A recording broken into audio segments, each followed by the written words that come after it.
porque vamos a hablar del Día Mundial del Agua. A ver, no hay vida posible sin agua y sin luz de sol. Digo, no existe un desarrollo de la vida, en este caso, de la vida tanto vegetal, animal y humana, ni te cuento. Y es un día muy importante, Tati. Así es, y para hablar de esto estamos en comunicación con Enrique Viale, experto en el tema. 22 de marzo, Día Mundial del Agua. Enrique, muchísimas gracias por acompañarnos. ¿Qué tal? ¿Cómo andan? Muy buenas tardes. Gracias por invitarme. Bueno, queremos aprender un poco, porque es el Día Mundial del Agua, un recurso que muchas veces damos por sentado, que no cuidamos. Argentina tiene zonas riquísimas en materia de agua dulce, ¿no? Sí, Argentina tiene, y más donde está, bueno, acá el área metropolitana es impresionante. Tenemos uno de los ríos más anchos del mundo, tenemos la cuenca del Paraná que desemboca en este estuario. Tenemos dos acuíferos enormes. Abajo tenemos el acuífero Guaraní, que ocupa gran parte de nuestro territorio, pero tenemos otras partes del país con gravísimos problemas de agua, ¿no? Que es la zona cuyana, la zona de muchas partes de la Patagonia, etcétera, donde el agua escasea y mucho. ¿El agua es un recurso limitado en el mundo que se podría acabar en algún momento? Claramente, sí. ¿Sabes cuánto del agua, de la totalidad del agua es potable? Solo el 2,5% nada más del agua. El 98,2%, el 97,2%, perdón, es salada, etcétera, y no es potable. O sea que de eso tenemos muy poco. ¿Y sabes cuáles son nuestras fábricas de agua? Hay unas fábricas de agua. ¿Cuáles? Son los glaciares. Los glaciares.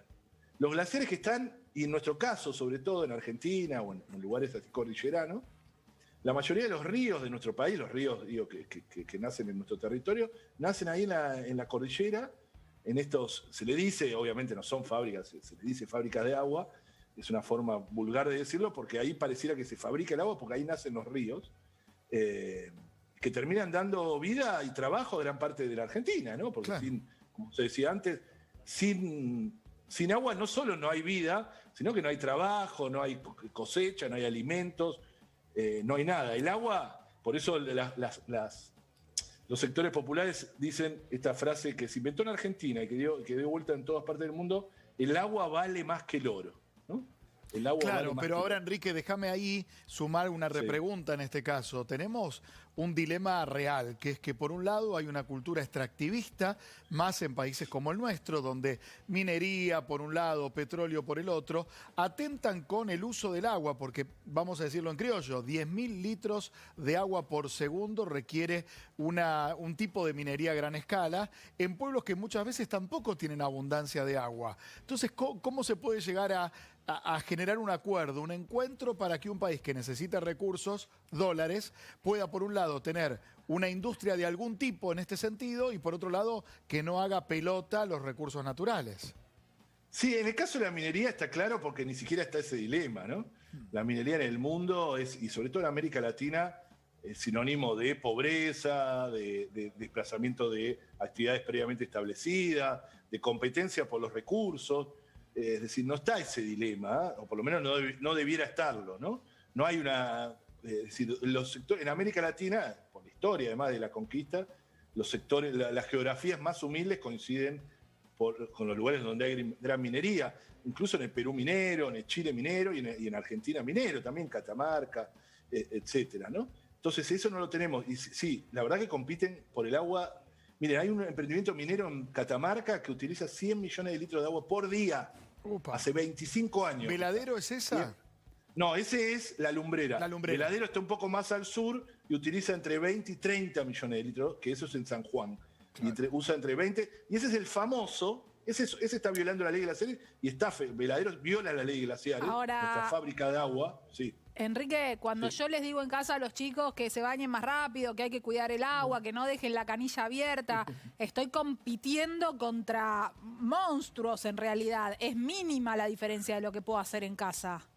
La verdad que sí, pero hay que hacerlo por congruencia, por compromiso, etcétera. Pero eso no es ecología, eso es la verdad que hay que cuestionar este tipo de cosas. O sea, la lumbrera que le decía consume más agua. Es más profundo que el consumo doméstico. Mucho más. El cambio climático global, etcétera. Incluso en la zona metropolitana como la nuestra, en el AMBA, no tenemos problema de cantidad de agua, sino de calidad. Lo que hacemos es contaminarla. Tenemos uno de los ríos más contaminados del planeta, que es el riachuelo. Y miren la paradoja, ¿no? ¿Vos usarías en tu casa, yo siempre hago estas preguntas, tu inodoro como tanque de agua? No, de ninguna manera. Bueno, lo hacemos, los 15 millones que vivimos en la zona metropolitana lo hacemos, porque Río de la Plata es a la vez el lugar donde van nuestros desechos cloacales. Es doloroso pensarlo así, pero súper real. Ahora, Enrique, te sumo una problemática que tiene pocos meses, que es que el agua empezó a cotizar en bolsa. Y te llevo a otra realidad que vive en nuestro país hace más de 30 años, con, políticos negligentes o corruptos, con una ley de tierras que voltearon en el año 2016 para que cualquier Con un decreto, además. Bueno, que puedan comprar un lago argentino y cercarlo. Digo, ¿tienen ahí fuentes de oro que se llama agua, que posiblemente dentro de pocos años se peleen en mayor grado por conseguir en el mundo?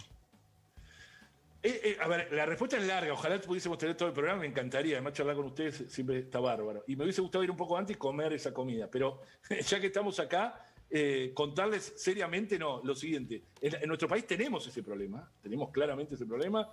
Lo tenemos, hay un lago Escondido, que lo tiene entero un magnate, amigo del expresidente Macri, ¿no? Joe Lewis. Sí. Joe Lewis. Que además es dueño de las transportadoras de energía más importantes de la provincia de Buenos Aires. Distribuidoras. Claro. Sí, de todo. No, es muy poderoso, es dueño de uno de los equipos de fútbol más grandes de Inglaterra, es un magnate enorme, muy amigo de Macri. Acuérdense, las primeras vacaciones, las que se iba siempre, pero las primeras vacaciones se fue a la casa de Joe Lewis como presidente. Miren ese símbolo, cuando nosotros, y mucho más en el territorio, venían peleando hace años por recuperar un río. Tiene un lago entero, que no lo quiere entregar, tiene fallo de la justicia hace 10 años. Cuando hablamos de la justicia, ¿no? Hace 10 años que tiene un fallo y no lo cumple. Y toda esta relación con los incendios, etcétera, también está vinculada, está muy cerca, por el Bolsón, toda esa zona es la que maneja él, el intendente de Bolsón. Hay una relación entre la especulación inmobiliaria. Joe Lewis quiere hacer un barrio cerrado ahí que se llama Las Praderas, que las poblaciones lo resisten hace mucho tiempo. Esa es una de las problemáticas más, es muy importante. Yo no creo que se quieran llevar el agua en camiones o en barcos, pero sí está lo de trasladar actividades contaminantes a los países del sur, ¿no? Entonces, yo te llevo las papeleras, te llevo la minería, te llevo cosas que contaminan el norte y te dejo eso. Eso, sobre todo, no solo Estados Unidos y el norte global, Europa, sino también China, ¿no? Que necesita cada vez más minerales, más para su desarrollo, llevar las actividades contaminantes a otras partes del planeta y de esa manera. Hay lo que se llama también el agua virtual, ¿no? Una tonelada de soja, ¿cuánta agua representa también, ¿no?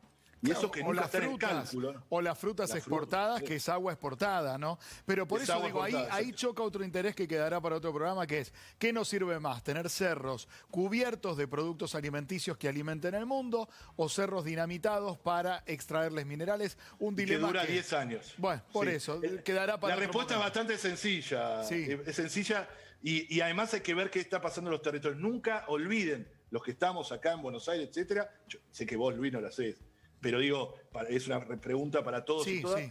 ¿Qué es lo que pasa en los territorios? ¿Qué es lo que quieren en los territorios? Enrique, muchísimas gracias por la comunicación. Queríamos reflexionar un poco en un día tan importante, lo que cada uno puede hacer, lo chiquito que podemos hacer en casa, pero lo macro que tenemos que empezar a pensar y entender cuando vemos noticias, cuando vemos los incendios, cuando vemos lo que está pasando, empezar a entender un poco más profundo cómo esto está dañando al mundo y a todos. Muchísimas gracias, Enrique. Mañana 5 de la tarde hay una marcha de Congreso a Plaza de Mayo por el agua, por el Día Mundial del Agua. Vamos a ir todos y todas, lo convocan los jóvenes por el clima, un montón de jóvenes. Así que nos vemos ahí de forma distanciada. Con distancia y con barbijo, por supuesto. Exactamente. Ahí estaremos. Muchísimas gracias, Enrique. Gracias.